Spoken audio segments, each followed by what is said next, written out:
What's up, everybody? It's your boy, Coach Lee. Welcome to the OT Star Talk. 2026 is upon us. It's been a while since we've been up in the lab, but we're back at it like we're mad at it. Got a couple of key updates for you today. They all involve possible cornerback talks with the Lions since the release of Terrion Arnold, 3 realistic veteran trade targets, and most importantly, training camp is officially set. So we are almost there. With that being said, training camp date. The Cowboys are due to report to training camp. I believe it is, they actually are going to be on training camp July the 28th. So we are technically 27 days away from when they're supposed to report. This will be the Cowboys' 20th year holding camp on the River Ridge playing fields in Oxnard, California. Big things about this, man, is they have a contract that's going to keep the Cowboys in camp in Oxnard through 2030. So continuity is there, and they've got a couple of dual practices this year. Those dual practices they involve, I believe, is the Rams, and it also involves, get it pulled up here. It involves the Rams, and it involves. Oh, sorry. It actually involves Rams first. Rams is first. Rams are going to be first, August 4th. I'm sorry, August the 11th. And as far as a joint practice with them, as you know, that can get heated at times. They really be getting into it out there. So we're definitely looking forward to that, especially with the acquisitions that the Rams have made. And then the second one is going to be August the 18th against the Saints. Their neighbors next door, former offense coordinator Kellen Moore is the head coach over there. So he'll be there doing his thing with his team. So we're definitely looking forward to that. As far as that, practice is going to remain open to the public. They're going to be free to teams. Fan-friendly tradition. Come on out and check them out. If you're in the area, definitely check out our Dallas Cowboys.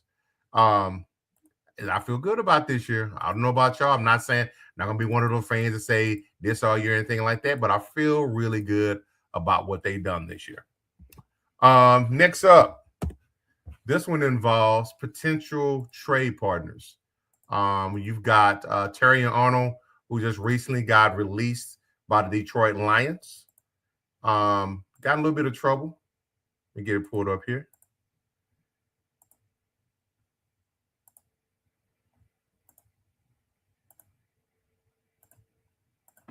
So Terrion Arnold of the Detroit Lions got a little bit of trouble recently. They are, as rumors, not confirmed, but rumors are being circulated that the Lions and the Cowboys are indeed being discussed as potential trade partners. Again, following the release of Terrion Arnold, the report does not claim that a deal is imminent, but it does outline why the Lions might call Dallas, especially with the Cowboys could realistically be involved. Now, the reason why it actually could happen is, he got charged with some heinous acts. Not going into details of that. You can check us out on the Parlay Perspective, which we talked about it Monday night, or check us out tonight as we talk about the play call sheet, all things football. But with Arnold gone, the Lions will suddenly have a major hole at the cornerback position heading into their training camp. Now, multiple outlets know that Detroit is exploring both free agent and trade options. One team mentioned as a logical partner is our Dallas Cowboys. Now, why it makes sense for Dallas? Like I said, I feel good about Dallas this year because Dallas, one of the areas that they struggled in, they unexpectedly have depth at the cornerback with 5 players who could be viable contributors. No, you had told me that this time last year, I wouldn't have believed you because we were hurting pretty bad at that position. But they've done some great things. You bring back former All-Pro Deron Bland. He's a viable option. You also have, I believe it is one of the free agents that they recently signed. They have Kobe Durant. He's an option for you as well. Then you got second-year player, Rebel Jr. He came in a little bit late last year, coming off the injury after he got drafted, coming in from I think it was East Carolina, if I'm not mistaken.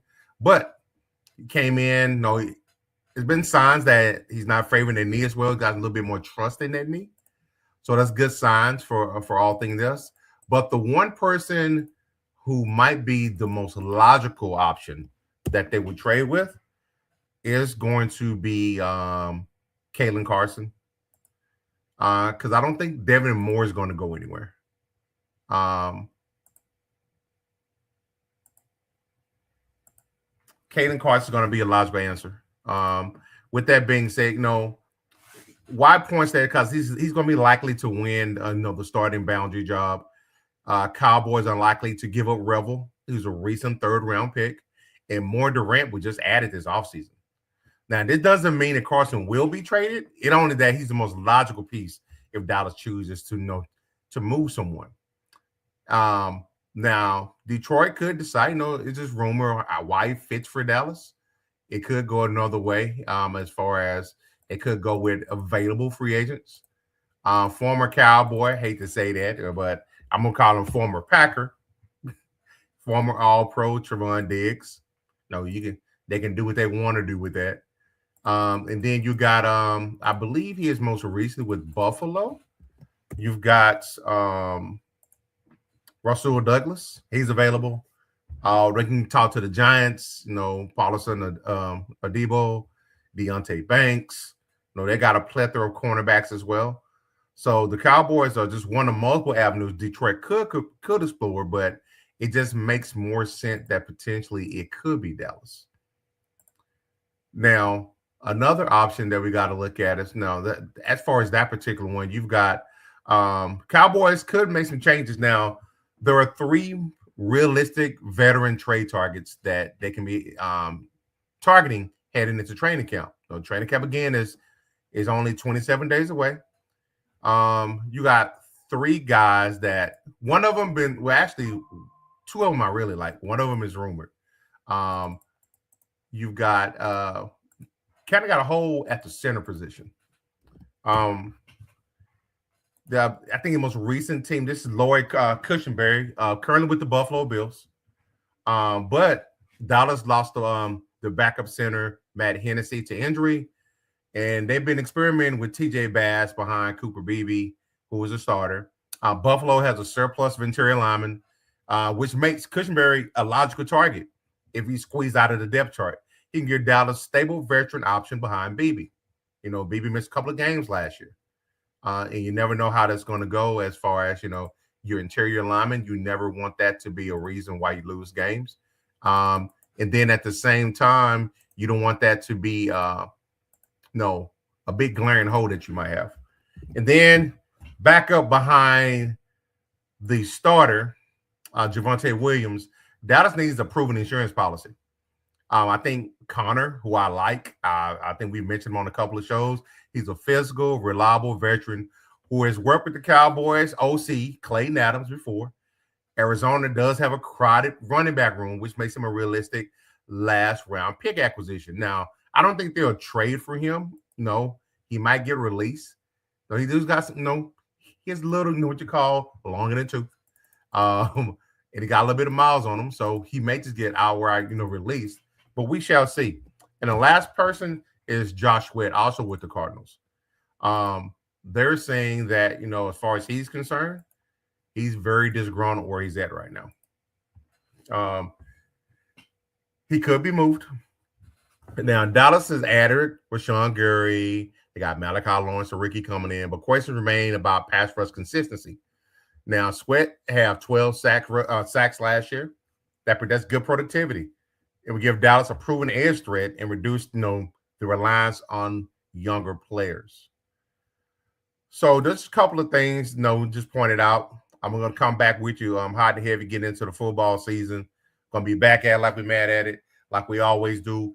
Make sure right now going on, we got the play call sheet. Come holler at your boys. Appreciate you.